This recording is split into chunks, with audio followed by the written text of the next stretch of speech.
Joseph R. Biden, 46th President of the United States. His has been a challenging, complicated... Dude, I can't be alone on this. I love the Sunday, like the CBS Sunday morning show format. Last week it was Nancy Pelosi. This week is Joseph R. Biden. It's like from a different era. Like they still have this like weird, it almost looks like public broadcasting. I don't know why. It's like they are stuck in the 90s for some reason, but it's awesome. It's for the boomers anyway. And I think it like helps people with dementia to feel like they're still in the 90s, which is the last time I suspect their brains were like fully functioning. But there's something, it's 60 minutes. It goes on for 60 years. No, that's what I'm saying. I love that. I love that aesthetic. It's so bad. It's so bad, dude. It's awesome. Term of office, quite literally from day one. He's reflecting on the stakes for this election and on his legacy with Chief Election and Campaign Correspondent Robert Costa. We're living through history. We really are. Let's begin with your decision. You're at your home, Rehoboth Beach, Delaware, late July with your family, and you make this historic decision. Tell me the story. Look, the polls we had showed that it was a neck and neck race. Would have been down to the wire. But what happened was a number of... He's lying. Polls showed he was getting cumstered with no pathway to winning. Like he literally, it was not a close race. My Democratic colleagues in the House and Senate thought that I was going to hurt them in the races. And I was concerned if I stayed in the race, that would be the topic. You'd be interviewing me about why did Nancy Pelosi say, why did so? And I thought it'd be a real distraction, number one. Number two, when I ran the first time, I thought of myself as being a transition president. I can't even say how old I am. It's hard for me to get out of my mouth. And, but things got moving so quickly. So you did say that. That's crazy because liberals were gaslighting me for years. So he did say that. That's so odd because I remember him saying that and I kept repeating it and liberals would tell me I was wrong and lying and it was fake news, that he never said he would be a transitional candidate, that he would never actually be a one-term president. So interesting how the turntables here. What's that about? It's just odd. It didn't happen. And the combination was that I thought it was a critical issue for me, still is not a joke, maintaining this democracy. But I thought it was important because although it's a great honor being president, I think I have an obligation to the country to do the most important thing to do, and that is we must defeat Trump. I saw those images of your family in the Oval Office sitting just over to your left as you addressed the nation. They came up to you after the speech. What did you say to them? It's what they said to me. They said, my grandchildren call me Pop, my children call me Dad, and they said they were proud, and it mattered to me a lot. When I saw you with your family in the Oval, I wondered, is he thinking of Bo, too? Look, I can honestly say that I think of him all the time. Whenever I have a decision that's really hard to make, I literally ask myself, what will Bo do? He should be sitting here being interviewed, not me. He was really a fine man. You know, Bo was committed to my staying committed. We had a conversation toward the end. Bro, what is happening, bro? This is Big Dog's first time since he dropped out, first interview. And it's a glaze sesh, dude. It is a glaze sesh about like utterly irrelevant nonsense. Okay? And this is why I also said like the media is giving him his flowers because he like was forced to do the right thing. Okay? The media is giving him his flowers. They're letting him rewrite his legacy here. Okay? This is why I also say, like, I personally think that if you want to maintain your legacy, if you want to not be remembered as like the guy who oversaw the most catastrophic development in the Middle East, you got to nip this Israel shit in the bud. Okay? That's it. He cares about that. He cares about his legacy. He's not in politician mode right now. You're being weird. Bro, he's the president. I'm being weird. He's the president, bro. Are you stupid? He is currently the American president, the president of the United States of America. You said don't be political. He's talking about his dead son. Yeah, I'm saying, who gives a f-? Why are you bringing that up in this interview? Like, there are way more relevant things to ask him about. He is the president. And I'm telling you why they're doing that. Okay? They're doing that because they're giving him his flowers for doing the right thing, even though he white-knuckled his way through the entire process and very selfishly refused to drop out. God, liberals are awesome, man. You guys have already went in. You've already completely rewrote the narrative in your mind, I think. Sorry, I was listening to the story. I'm not liberal. Like, the guy who you're fawning over, talking about this beautiful moment with his dead son or whatever as of 3 days ago, authorized $3.5 billion for Israel and 6,500 rounds of ammunition to ship to Israel. Israel then turned around and killed like 100 people praying in a mosque. Okay, what are you talking about? With American weapons, by the way. Like, that's insane to me. I'm sorry. This is my calculation on this has not changed just because he did the right thing, which, by the way, he didn't want to do anyway. And when we knew he wasn't going to live. And he said, Dad, we know it's going to happen. He said, I'm going to be okay, Dad. I'm all right. I'm not afraid. But Dad, you got to make me a promise. I said, what's that, Bo? He said, I know when it happens, you're going to want to quit. You're not going to stay engaged. He went to my dad and said, look at me. Look at me, Dad. Give me your word as a Biden. When I go, you'll stay engaged. Give me your word. Give me your word. And I did. And then that's why I had not planned on running after he died. And then Charlottesville happened. In 2017, white supremacist demonstrations in Charlottesville, Virginia turned deadly when, on August 12th, Heather Heyer, a civil rights activist, was murdered in what the Justice Department called a hate-inspired act of domestic terrorism. Biden has long traced his decision to run in 2020 to that moment. It really is the beginning of your journey to the presidency.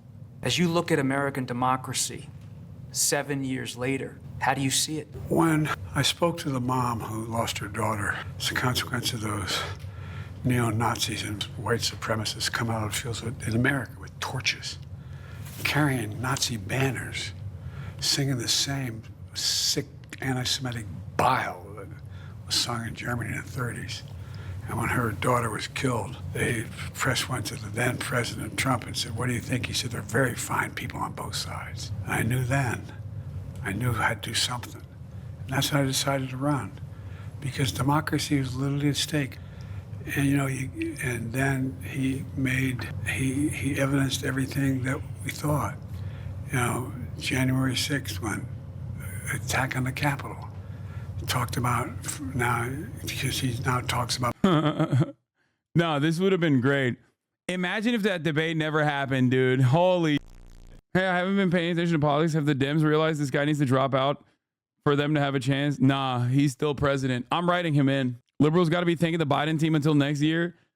I mean, they didn't do it deliberately. They did it because they're stupid. You're a coward if you don't still vote for. No, I'm a Biden or buster. I actually will be riding with Biden come November. I'm writing him in. I'm making sure they're all let out of prison. They're going to pardon them. Think of this. Every other time the Ku Klux Klan's been involved, they wore hoods so they're not identified. Under his presidency, they came out of those woods with no hoods, knowing they had an ally.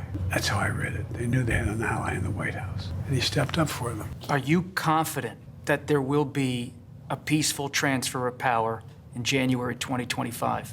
If Trump wins, no, I'm not confident at all. I mean, if Trump loses, I'm not confident at all. He means what he says. We don't take him seriously. He means it. All the stuff about if we lose, there'll be a bloodbath. Have to be a stolen election. Look what they're trying to do now in the local election districts where people count the votes. They're putting people in place in states that they're going to count the votes, right? You can't love your country only when you win. Trump has said his remarks on Charlottesville were not intended to praise white nationalists, and that he was warning of economic carnage when he said bloodbath. But Trump. When is he going to talk about his signature accomplishments that are going to cause the Democrats to win by a landslide in every state? I'm talking AUKUS. I'm talking Five Eyes. I'm talking NATO, baby. A lot of people said there was going to be a Finlandization of NATO. Well, I turned around and I NATOized Finland. NATO, Minnesota. Trump isn't the only thing on Biden's mind. Thank you, You thank you, have thank about 5 you. months left in your presidency. You're managing 2 wars, domestic policy, the economy. On foreign policy, Israel's war with Hamas. Is a ceasefire possible before the end of your term? Still possible. The plan I put together, endorsed by the G7, endorsed by the UN Security Council, et cetera, is still viable. Who's the hurdle, Brando? Who's the hurdle to the ceasefire negotiations being completed, Brandon? Could it perhaps be the party that assassinated the principal negotiator on the fucking Palestinian side after killing his entire family in Gaza? You know his ass is going to say it's Hamas holding it back. Oh, I hate him. I hate him so much. And I'm working literally every single day to, and my whole team, to see to it that it doesn't escalate into a regional war. But it easily can. You've had a lot of ambition. Some senators told me in March of 2021, you took them into the Oval Office and pointed up at FDR's portrait and said, we're going big. We're going in that direction.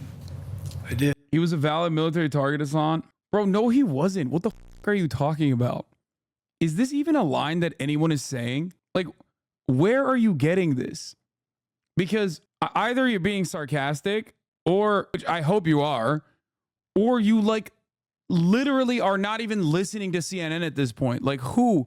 Are you getting this from J-Post? Like, where has anyone said that the Politburo chief of Hamas, who is the principal negotiator in the ceasefire and a moderate figure by Israeli standards, was actually a totally valid military target? Like, I don't even know. Like, I guess Reddit, maybe? I don't know. I don't know who is like considering that to be the case, because Western media itself doesn't say that. Germany. No, I really want to know where he. So it was a war crime.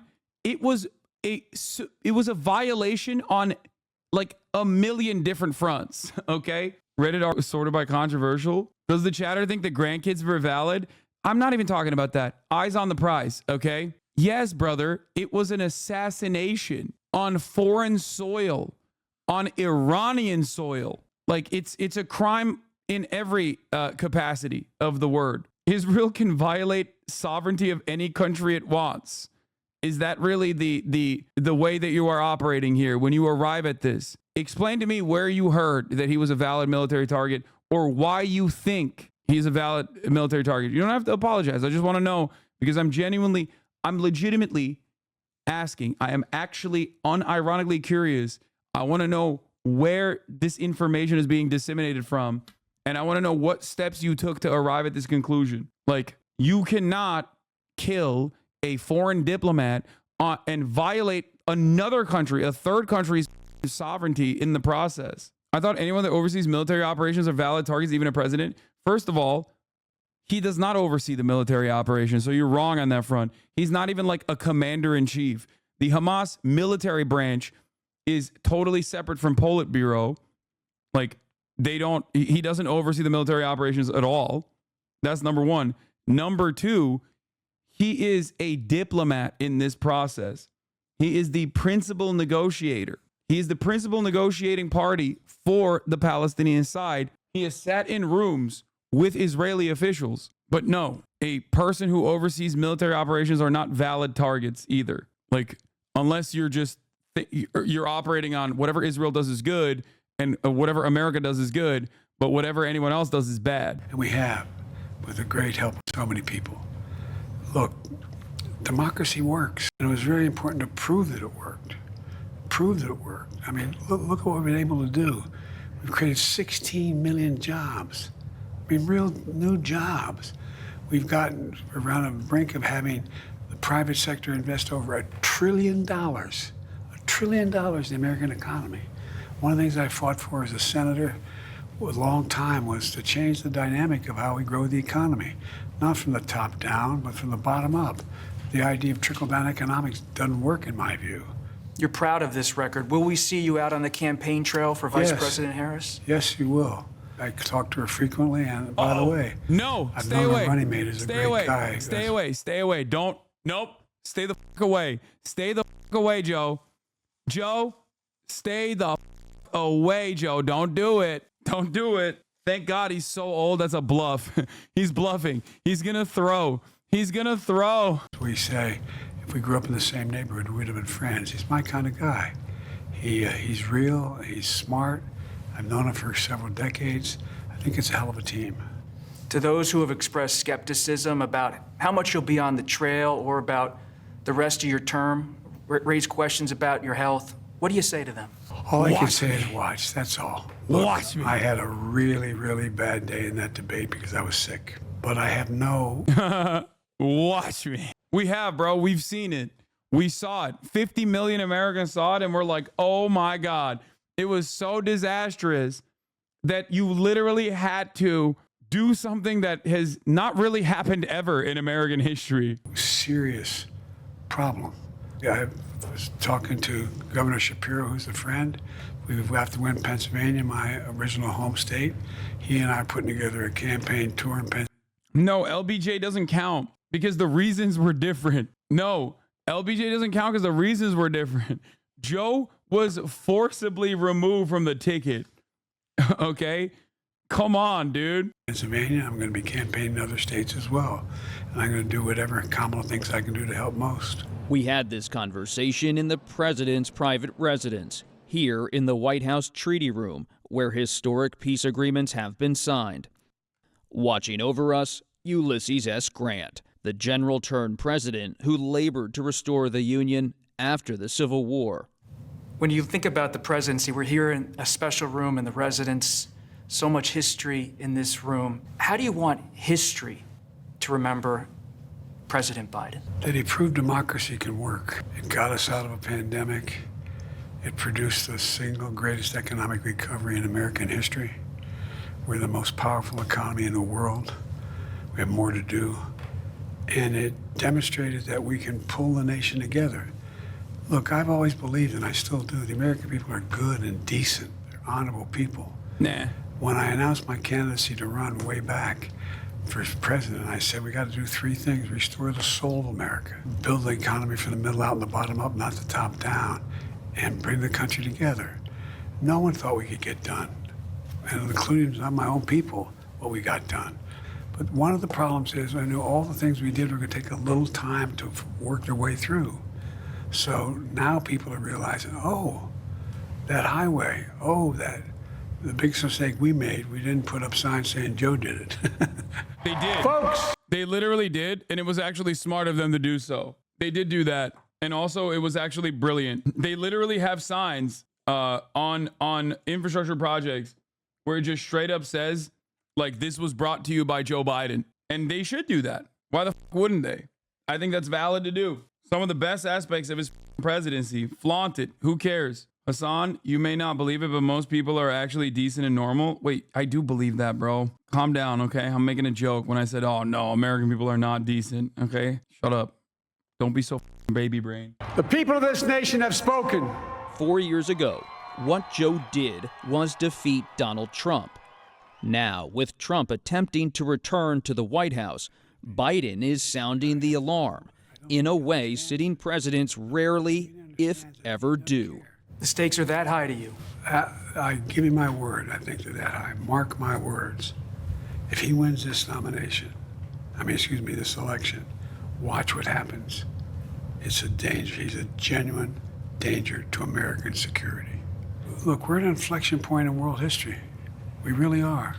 The decisions we make in the last 3-4 years and the next 3 or 4 years are going to determine what the next 6 decades look like.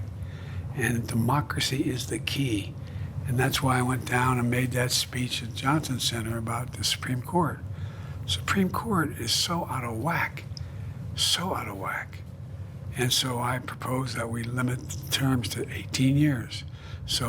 Anyway, there's little regard by the MAGA Republicans for the political institutions. That's what holds this country together. That's what democracy is about. That's who. I don't know why when he whispers, it like cuts into my soul. I hate when he whispers, dude. It's so creepy. Who the told him it was fine to whisper like this? I hate it. I hate it so much. Who we are as a nation. Mr. President, thank you. Well, thank you. I appreciate it. It's an honor to be with you. An honor to be in this room with you. Thank you.